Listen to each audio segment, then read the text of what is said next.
तस्वीरें आप देख रहे हैं गुरदासपुर से। विधानसभा हलका गुरदासपुर से भाजपा के उम्मीदवार परमिंदर सिंह गिल के हक में चुनाव प्रचार करने के लिए गुरदासपुर के गांव बाहिया में केंद्रीय मंत्री गजेंद्र शेखावत पहुंचे। देखिए पूरी रिपोर्ट।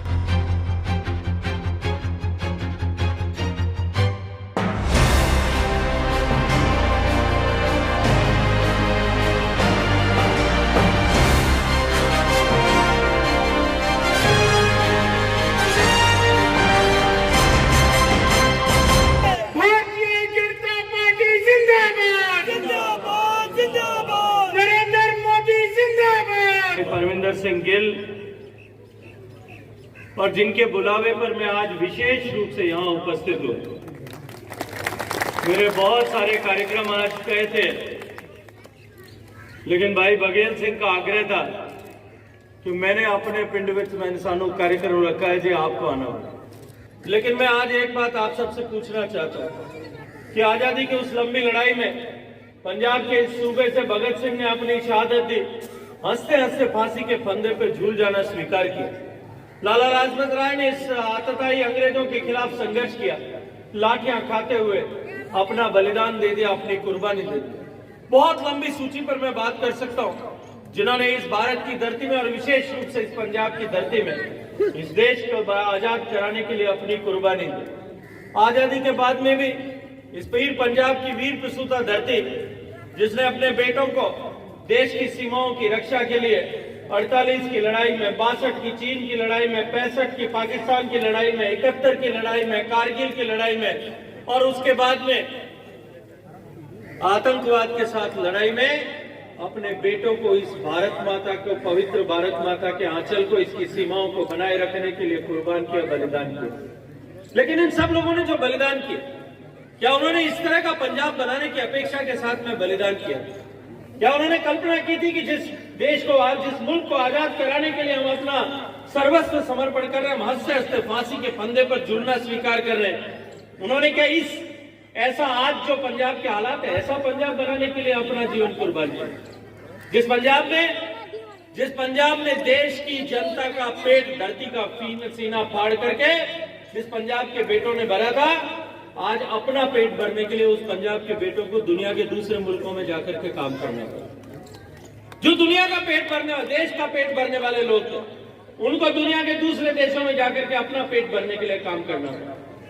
जो सीमाओं की रक्षा करने के लिए वीर पैदा करने वाले थे, आज उनके घरों को, उन माताओं बहनों को, अपने बच्चों को नशे के गिरफ्त से बचाने के लिए काम करना पड़ रहा, प्रयास करना पड़ रहा। अपने बूढ़े माँ बाप को छोड़ करके पंजाब के बेटे पंजाब से बाहर जाकर के काम करने के लिए मजबूर क्यों है? ये मजबूरी की हालात पैदा होगी। क्या ऐसी परिस्थिति के लिए भगत सिंह ने फांसी के फंदे पे झूलना स्वीकार किया? आज पंजाब कर्ज में डूबा हुआ, पंजाब में माफिया का राज है। पंजाब में पिछले 20, 15, 20, 25 साल के शासन कालों में, चाहे अकाली की सरकार रही होगी या कांग्रेस की सरकार रही होगी, पंजाब में जिस तरह के हालात बने, उन हालातों के कारण से आज पंजाब, जो एक समय मजबूत प्रदेश था, आज मजबूर प्रदेश हो गया है। और उस मजबूर प्रदेश का अपमान करने के लिए दिल्ली से, तो बारिश में अपने यहाँ डाडर आते हैं, मेंढक क्या कहते हैं आपके यहाँ, डडू आते हैं। डडू बारिश में आके टर्टर करता है, आम आदमी पार्टी वाले भी बारिश में आके टर्टर करते हैं। 5 साल जब वो समाज में लोगों के बीच नजर नहीं आती, कोरोना की आपदा आई थी, आपको 5 साल में, उस समय कोरोना की आपदा में 2 साल में कोई आम आदमी पार्टी का आदमी दिखा था? कोई काम नहीं कर रहा था। समाज के बीच में अगर कोई काम कर रहा था तो वो भारतीय जनता पार्टी के कार्यकर्ता काम कर रहे हैं। आज अमेरिका के हालात किस तरह से खराब है, जर्मनी के हालात किस तरह से खराब है, हांगकांग ने, चीन ने अपने दरवाजे बंद रखकर रखे, ऑस्ट्रेलिया ने अपने दरवाजे बंद कर रखे, क्योंकि जो तीसरी लहर आई उससे घबराए हुए हैं। और हम सब देख रहे हैं कि आज तीसरी लहर के आ जाने के बाद में भी आज भारत में हम सब लोग सुरक्षित हैं। वो सुरक्षित क्यों है? क्योंकि मोदी जी ने, जब दुनिया में टीका बन रहा था, अब पिछले 100 साल का इतिहास उठा करके देख लो, दुनिया में 100 साल में 5 बड़ी बीमारियां आई। एक टिटनेस की बीमारी आई, एक पोलियो की बीमारी आई, जैपनीज इंसेफ्लाइटिस की बीमारी आई। इन सब बीमारियों के टीके बनाए। हिंदुस्तान में पोलियो का टीका कितने साल बाद में पहुंचा? 54 साल बाद में अमेरिका में लगना शुरू हुआ, उसके 54 साल बाद में हिंदुस्तान में पहुंचा। जैपनीज इंसेफ्लाइटिस का टीका 17 साल के बाद में पहुंचा। टिटनेस का टीका 75 साल के बाद में पहुंचा। जब मैं कोरोना की आपदा थी, मैं जब चर्चा करता था लोगों से, लोग मुझे पूछते थे कि भाई साहब अब की बार टीका कब आएगा। मैं उनको कहता था कि मैं भविष्य वक्ता भी नहीं हूं, वैज्ञानिक भी नहीं हूं, मैं कैसे बता सकता हूं। लेकिन मैं उस समय भी कहता था कि एक बात जिम्मेदारी के साथ मैं कहता हूं कि अब की बार देश की जनता को 17 साल, 54 साल, 70 साल, 75 साल इंतजार नहीं करना पड़ेगा। अमेरिका में जब टीका लगना होगा तभी अमेरिका हिंदुस्तान में भी लगना शुरू होगा। और आज मैं गर्व से कह सकता हूं कि दुनिया में सबसे सस्ता टीका भारत में बना, दुनिया के 7 में भारत में बना, दुनिया में सबसे ज्यादा टीके हमने लगाए।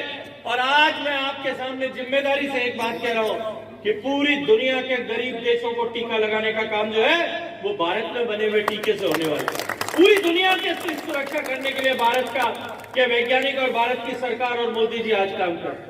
लेकिन आपने एक मजबूत आदमी को प्रधानमंत्री बनाया, देश को मजबूत बनाया। आज देश की तरफ आंख उठा करके देखने की किसी की हिम्मत नहीं हो सकती। पहले रोज आतंकवादी घटनाएं होती थी, जयपुर में बम ब्लास्ट होता था, बेंगलोर में होता था, मुंबई पर हमला होता था, और देश में हैदराबाद में बम ब्लास्ट होता था, संसद पर हमला होता था, अक्षरधाम पर हमला होता था, जम्मू में रघुनाथ मंदिर पर आतंकवादी हमला होता था। हमारी सरकार कहती थी कि अब की बार हम बर्दाश्त नहीं करेंगे, 15 दिन बाद में फिर कहीं न कहीं हमला होता। लेकिन मोदी जी ने उस हमले को बर्दाश्त नहीं किया। उरी और पुलवामा के बाद जिस तरह से जवाब दिया, आज पूरी दुनिया जानती है कि भारत आज सशक्त देश है और भारत के विरुद्ध होने वाली कोई भी गतिविधि, चाहे वो देश के अंदर से हो या देश के बाहर से हो, भारत के लोग बर्दाश्त नहीं करेंगे।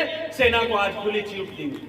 मित्रों, आज जिस तरह से देश को मजबूत बनाने के लिए आप सब लोगों ने योगदान दिया, आज मैं आप सब लोगों का आह्वान करने आया हूं, हाथ जोड़ करके विनती करने आया हूं। इस पंजाब का अतीत का जो है, जैसा गौरवमयी अतीत था, वैसा ही पंजाब अगर आप वापस बनाना चाहते हो, वैसा ही पंजाब, मजबूत पंजाब वापस बनाना चाहते हो, वैसा ही रोजगार युक्त पंजाब बनाना चाहते हो, वैसा ही खुशहाल पंजाब बनाना चाहते हो, वैसा ही महिलाओं का सम्मान करने वाला पंजाब बनाना चाहते हो, वैसा ही नशा मुक्त पंजाब बनाना चाहते हो, वैसा ही माफिया मुक्त पंजाब बनाना चाहते हो, वैसा ही घूसखोरों से मुक्त पंजाब बनाना चाहते हो। अगर पंजाब खुशहाल बनाना चाहते हो तो भारतीय जनता पार्टी और लोक कांग्रेस पार्टी, सुखदेव सिंह जी ढींढसा की संयुक्त अकाली दल, इन तीनों का जो गठबंधन है, इस गठबंधन के एनडीए के प्रत्याशी भाई परमिंदर सिंह जी को यहाँ पर सिर्फ जिता करके भेजो।